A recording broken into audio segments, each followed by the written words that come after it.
সবাইকে শুভ সকাল জানাচ্ছি। বাংলাদেশের উত্তরের অন্যতম সমৃদ্ধ একটা জেলা দিনাজপুর থেকে। আমার অবস্থা দেখেই হয়তো অনেকে বুঝতে পারছেন যে এখানে কি পরিমাণ ঠান্ডা, এবং যখন ট্রেন থেকে নামি তখন আসলে ঠান্ডার প্রকোপটা বুঝতে পারি। খুবই সংক্ষিপ্ত একটা ট্রিপে এই দিনাজপুরে চলে এলাম। এটা আমার প্রথম ভ্রমণ এই দিনাজপুর জেলায়। তো দেখা যাক দিনাজপুর জেলায় আসলে কি প্রসিদ্ধ, কি বিখ্যাত, এই সব কিছুই দেখব, আপনাদের সাথে শেয়ার করব। সো আপনারা সাথেই থাকুন। সাথে আছে আমার বন্ধু অন্তু, সামনে হেঁটে যাচ্ছে। আমরা মাত্রই বের হয়েছি স্টেশন থেকে। এখন আমরা প্রথমে সকালে নাস্তাটা করব একটা ভালো একটা জায়গায়। একদম আপনাদেরকে একদম র্যান্ডম দেখাবো এই দিনাজপুর শহরে আমি কি দেখলাম, দিনাজপুর শহর কেমন। এখানে সকালবেলায় দেখতে পাচ্ছি প্রচুর শাক সবজি নিয়ে সবাই বসে আছে, এবং এখান থেকে পাইকারি দরে সব ব্যবসায়ী যারা, দোকানদার যারা, তারা কিনে নিয়ে যাচ্ছে, এবং তারা গিয়ে তাদের নিজস্ব দোকান, ব্যবসা প্রতিষ্ঠান থেকে এই শাক সবজি এগুলো বিক্রি করবে। বেশ ঠান্ডা, কুয়াশাচ্ছন্ন পরিবেশ।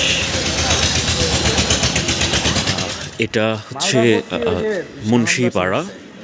এখানে দেখতে পাচ্ছি দিনাজপুর মিউজিয়াম আছে এদিকে, হেমায়েত আলী পাবলিক লাইব্রেরিটা অপোজিট পাশে আছে।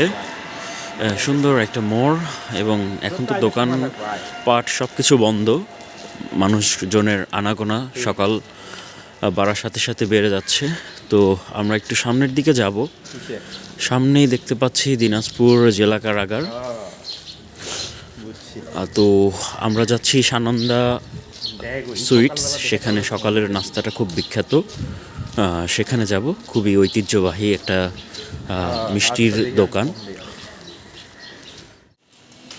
এখন আমরা নাস্তা করব এই জীবন হোটেল অ্যান্ড রেস্টুরেন্টে।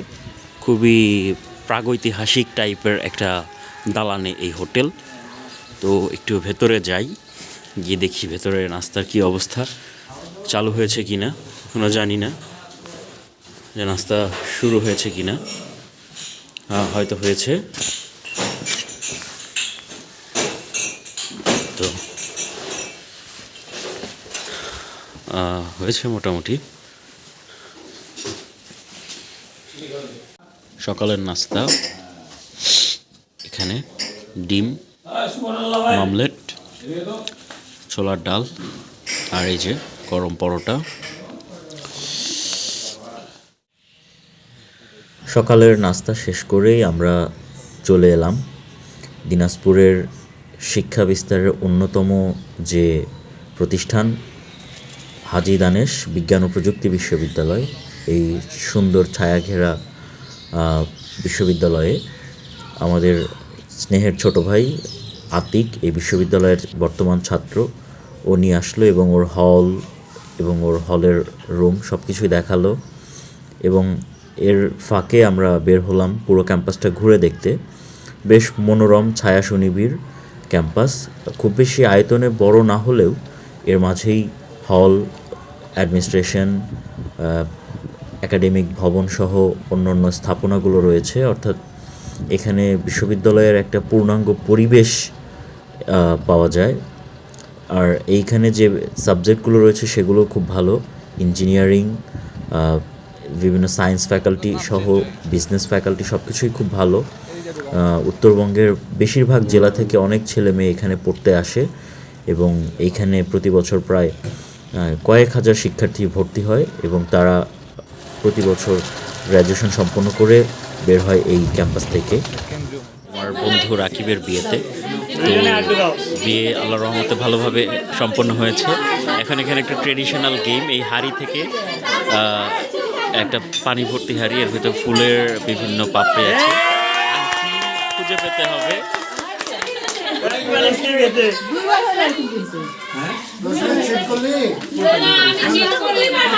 তো সেটাই চলছে, সেই খেলাটাই চলছে। এটা এখানকার একটা ঐতিহ্য, খুবই মজার একটা খেলা।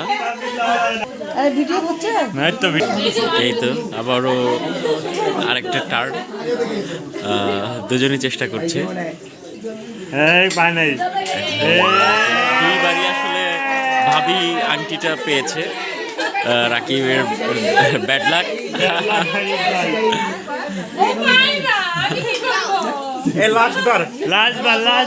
Last chance Rakib, last chance, শেষবার চেষ্টা। ও তিনবারই আসলে ভাবি আংটিটা পেয়ে গেছে। এটা খুবই মজার একটা গেম ছিল।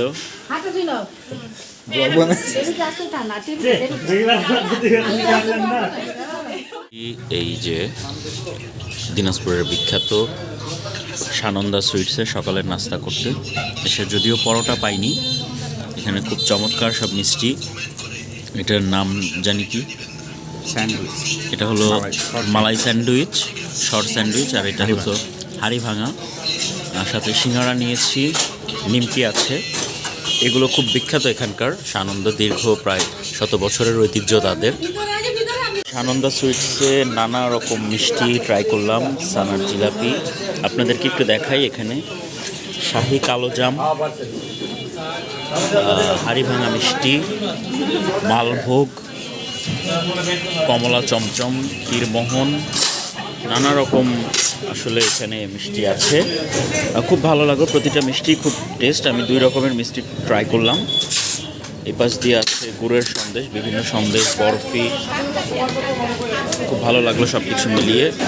তো আপনারা দিনাজপুরে যারা আসবেন তারা অবশ্যই সানন্দায় আসবেন, মিস করবেন না আপনারা। আর এপাশে দইও আছে, দইটাও ট্রাই করতে পারেন। আমি দইটা পার্সেল নিয়ে যাব ফেরার পথে।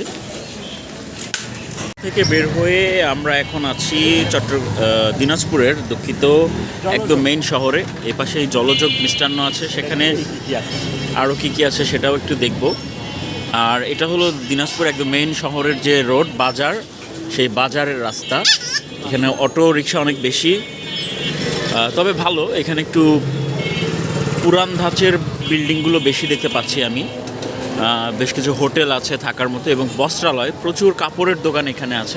হয়তো ইন্ডিয়ান শাড়ি, বিভিন্ন থ্রি পিস এবং ইন্ডিয়ান বিভিন্ন কাপড় চোপড় আপনারা এখানে পেয়ে যাবেন, আমি যতটা খেয়াল করে দেখলাম আর কি।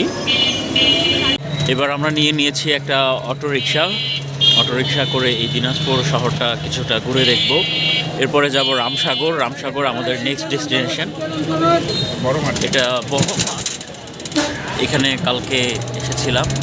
এটা হলো বড় মাঠ, বর্তমানে বাংলাদেশের সবচেয়ে বড় ঈদগাহ ময়দান। এটা ঈদের নামাজ এখানে হয়, বেশ বড় এলাকা। দিনাজপুরের রাস্তাঘাট কিছুটা প্রশস্ত। এটা জেলা প্রশাসকের কার্যালয়।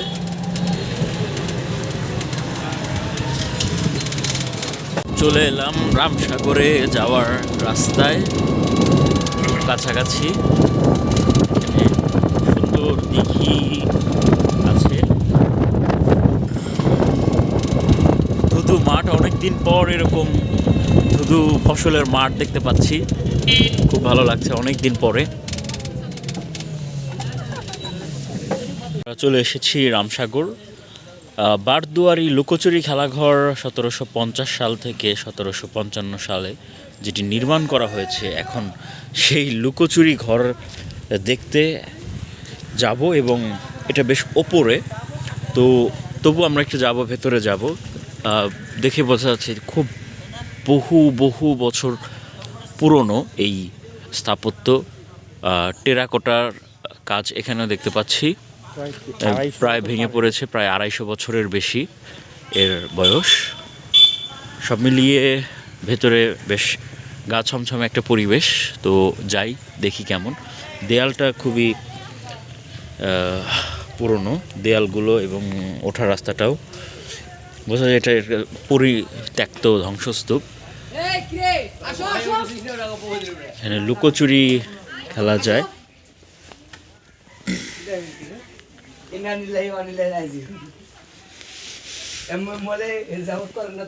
এই যে ভেতরে গাছের মোটা মোটা শিকড়, এটা একটা বিশাল গাছ।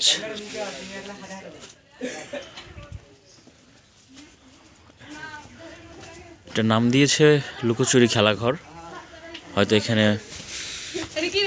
মানুষ এসে ওই এখানে ওখানে যায়, এদিকে ওদিকে যায়। আসলে পরিত্যক্ত একটা ঘরকেই তারা লুকোচুরি ঘর হিসেবে নাম দিয়েছে।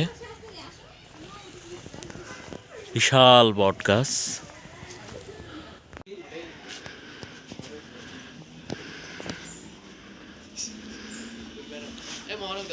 প্রায় 250 বছরের পুরনো একটা স্থাপত্য ঘর।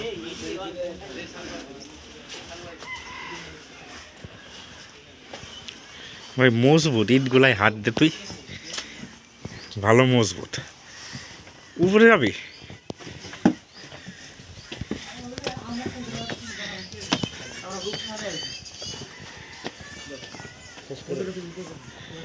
দিনাজপুর রামসাগর একটা বিশাল দিঘি। দিঘির ইতিহাসটা এখনো পড়া হয়নি, এটা পড়তে হবে। দিঘিটা বেশ স্বচ্ছ জল, তবে এখন যেহেতু শীতকাল পানি কিছুটা কমে গেছে বোঝা যাচ্ছে। ভ্যান নিয়ে নিলাম যেহেতু এটা বেশ বড়, প্রায় 5 থেকে 7 কিলোমিটারের মতো। তো আমরা ভ্যানে আসলে পুরাটা ঘুরে দেখব, পুরা দিঘির পার এই রাস্তা ধরেই যাব।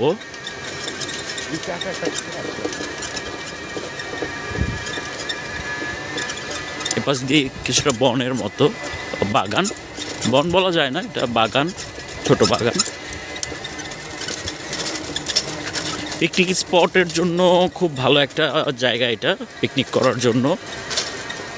এখানে পানির ব্যবস্থা আছে এবং খুব নিরিবিলি। সবচেয়ে বিশেষভাবে যেটা এখানে নজর কেড়েছে সেটা এখানকার বেশ পরিবেশ খুব শান্ত, নীরব। একমাত্র ছেলে যুবরাজ, যুবরাজের প্রাণ দেওয়ার পরে পানি উঠছে, তখন থেকে ডিগ্রির নাম রয়েছে রামসাগর। পুকুরটা কাটতে 1750 থেকে 1755। আচ্ছা, 1750 থেকে 1755, 5 বছর পরে এই হ্যাঁ। দিঘি কাটছে। কাটার পরে মানে ওই রামের প্রাণের বিনিময়ে হলো, হ্যাঁ। মানে প্রাণ বিনাশের মধ্য দিয়ে হলো এই দিঘিতে পানি উঠছে। অর্থাৎ এই এলাকার মানুষের জন্য একটা বড় স্যাক্রিফাইস তৎকালীন যে রাজা ছিল, শাসক, তিনি করেছেন। তার ছেলের প্রাণ বিসর্জন দিয়েছেন এবং পরবর্তীতে এই দিঘিতে পানি এসেছে, কারণ এই এলাকার মানুষ পানির অভাবে মারা যাচ্ছিল। আমাদের ভ্যানওয়ালা ভাইয়ের কাছ থেকে খুব সুন্দরভাবে ইতিহাসটা আসলে আমরা জানলাম। বিখ্যাত দুধের চা। রামসাগর ঘোরা শেষ করে এসে এখন হলো এই যে এই দিনাজপুরের বিখ্যাত গরুর দুধের চা টেস্ট করছি।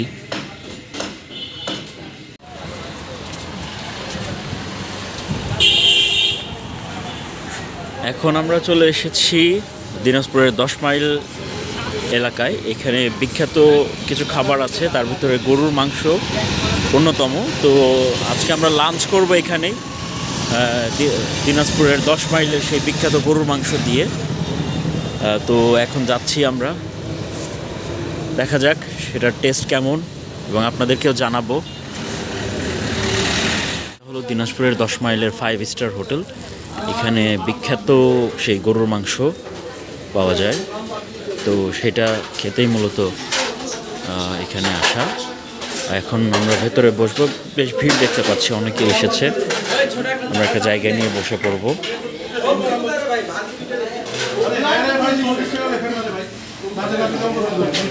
বেশ ভিড়।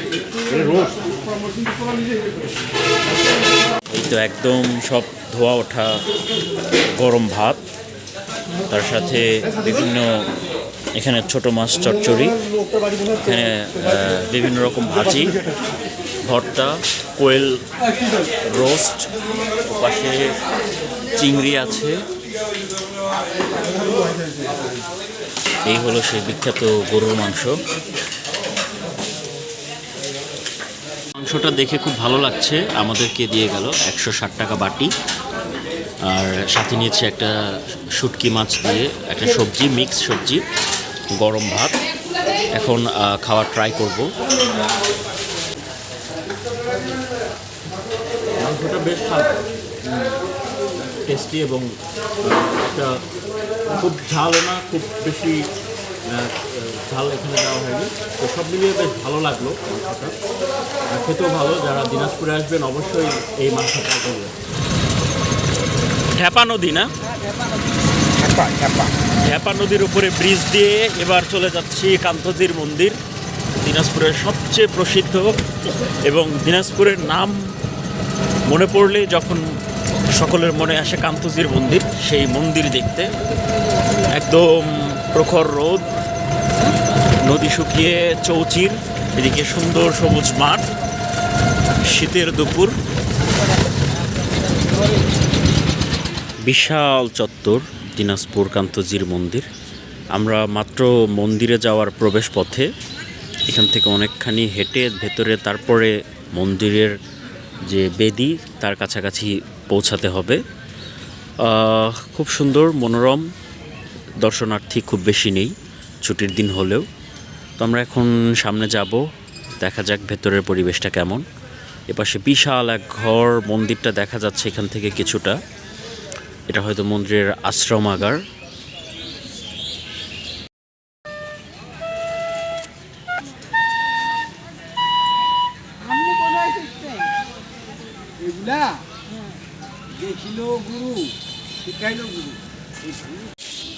ভিউয়ার্স, এখন আমরা কান্তজির মন্দিরে প্রবেশ করব। দিনাজপুরের এই কান্তজির মন্দির 1704 সালে তৈরি। কান্তজিউ, কান্ত অর্থ কৃষ্ণ এবং জিউ সম্মান প্রদর্শন অর্থে মূলত ব্যবহার করা হয়। এই তো আমরা মন্দিরের ভেতরে প্রবেশ করেছি। এটা হলো মন্দির, বেশ সুন্দর। এখানে হয়তো আজকে কোনো ভিআইপি এসেছে যিনি ছবি তুলতে ব্যস্ত। ট্যুরিস্ট গাইড আছে এখানে পর্যটন কর্পোরেশনের। মন্দিরের ভিউটাও ভীষণ সুন্দর, বোঝাই যাচ্ছে 1704-এ সেই টেরাকোটা প্রাচীর মাটির ফলকে তৈরি এই মন্দির। মন্দিরের গায়ে বিভিন্ন স্থাপত্যের ছবি, হাতি, ঘোড়া, বিভিন্ন যে দেবদেবী অর্থাৎ যুদ্ধ, ইতিহাস, ঐতিহ্য, এই সব কিছুকেই বোঝা যাচ্ছে এই মন্দিরের গায়ে ফুটিয়ে তোলা হয়েছে। খুবই দৃষ্টিনন্দন কারুকার্য, এটি দেখার জন্যই মূলত আসা কারুকার্যটি। আর এই মন্দিরে এখনও পূজা চলে। মন্দিরে ওঠাও, বারান্দায় বসা নিষেধ। এটি খুব ভালো একটা উদ্যোগ, কেননা এটি দীর্ঘ বহু বছর, 1704 অর্থাৎ প্রায় 300 বছরের বেশি এই মন্দিরের বয়স। এখন দর্শনার্থী যারা আসে, ভিজিটর্স যারা, তারা যদি মন্দিরে বারান্দায় উঠে কিংবা এই টেরাকোটা মাটির ফলকগুলোতে হাত লাগায় তাহলে এটি দ্রুত নষ্ট হয়ে যাবে। সংরক্ষণের জন্যই হয়তো এই সুন্দর উদ্যোগটা নেওয়া। সিরাজগঞ্জেও এরকম একটি মন্দির আছে, আপনারা অনেকেই হয়তো জানেন, যে নবরত্ন মন্দির। কিন্তু সেই নবরত্ন মন্দিরে কিন্তু কোনো পরিচর্যা নেই, সেখানে কোনো যে এটিকে রক্ষণাবেক্ষণের কোনো উদ্যোগ সেটা নেই, যার ফলে সেটি অনেকটা নষ্ট হয়ে যাচ্ছে। অবশ্যই সেখানেও এই ধরনের উদ্যোগ নেওয়া উচিত। সেটিও খুব ঐতিহ্যবাহী হিন্দু ধর্মাবলম্বী যারা, তাদের জন্য। এটি মন্দিরের পুরো ভিউটা। এখানে হিন্দু ধর্মাবলম্বী এখনও অনেকেই আসে, এসে পূজা করে, মানত করে, দক্ষিণা প্রদান করে।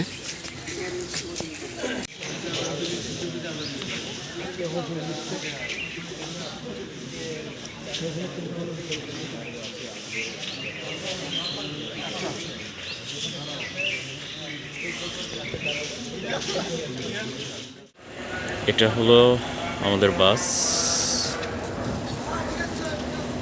অবশেষে দিনাজপুরের এই সংক্ষিপ্ত সফর শেষ করে আমরা ফিরে যাচ্ছি ঢাকায়। আবার নতুন কোনো পর্বে আপনাদের সাথে দেখা হবে। দিনাজপুরে খুব সংক্ষিপ্ত সফর, বন্ধুর বিয়ে শেষ করে যতটুকু সময় হাতে ছিল এই ব্যস্ততম দিনগুলোর মাঝেও আমরা কিছু জায়গা ঘুরেছি, ঘুরে আপনাদেরকে আমি দেখানোর চেষ্টা করেছি কিছু দর্শনীয় স্থান, দিনাজপুরের ইতিহাস ঐতিহ্যগুলো। তো আপনাদের কাছে কেমন লেগেছে জানি না, কমেন্ট করে জানাবেন। আবার পরবর্তী কোনো পর্বে আপনাদের সাথে আবার দেখা হবে। সবাই ভালো থাকবেন, সুস্থ থাকবেন। আল্লাহ হাফেজ।